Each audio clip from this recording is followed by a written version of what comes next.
గత సంవత్సరంలో కూడా ఇదే ప్రాబ్లం ఉండింది. ప్రతి రైతులకి తేమ శాతం ఎక్కువ ఉండింది. అప్పుడు యాక్చువల్గా ముందే వర్షాలు పడ్డాయి.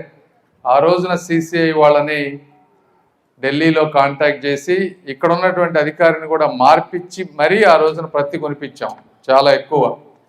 అప్పుడు కొన్న ప్రతి, విపరీతంగా కొన్న ప్రతి దాదాపు వాళ్ళు 2 లక్షల క్వింటాల్ పైన ఈరోజు ఇంకా గోడంలో ఉందని వాళ్ళు ఇబ్బంది పడుతూ ఉన్నారు. అయితే రైతుల ఇబ్బంది కూడా మాకు తెలుసు. దీన్ని ఏ విధంగా ముందుకు తీసుకువెళ్లాలో తప్పనిసరిగా ఆలోచించి ముందుకు తీసుకువెళ్తాం.